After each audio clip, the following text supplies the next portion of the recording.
السلام علیکم. میں آج طبیعت بہتر ہے، اسی لیے میں نے کہا کہ میں آپ سب لوگوں سے سلام کر لوں اور آپ لوگوں سے درخواست کرتا ہوں کہ اس وائرس کو مذاق نہ سمجھیں. یہ مذاق نہیں ہے. آج میری طبیعت 1000 درجے بہتر ہے.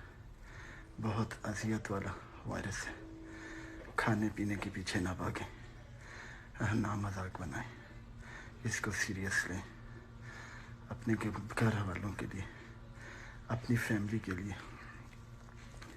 اپنی قوم کے لیے، اپنے آس پاس کے لوگوں کے لیے، خدا کے لیے ان کا خیال رکھیں.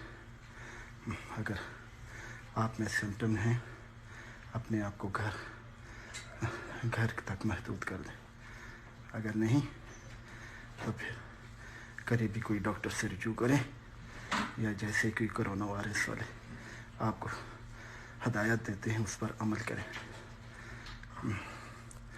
یہ مذاق نہ سمجھیں، کیونکہ فیس بک پہ، واٹس ایپ پہ، ہر ایک پہ لوگوں نے مذاق بنایا ہوا ہے.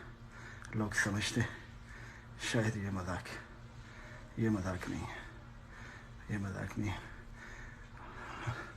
آپ سب کی دعاؤں سے میں قدرے بہتر ہوں آج، الحمدللہ. اور آپ لوگوں سے درخواست ہے کہ خدا کے لیے اپنے آپ پر، اپنی فیملی پر، اپنی قوم کے بچوں کے لیے، عورتوں پہ رحم کریں. ہماری قوم جو ہے وہ اس کے پاس اتنے وسائل بھی نہیں ہیں. میں خوش قسمت تھا، یہاں پر تھا، میرا علاج ہو گیا اور ہو رہا ہے. ابھی تک ہاسپٹل میں ہوں. خدا کے لیے یہ ویڈیو شیئر کریں اور لوگوں کو اویئرنیس کریں کہ مذاق نہیں ہے. یہ مذاق نہیں ہے. اللہ حافظ.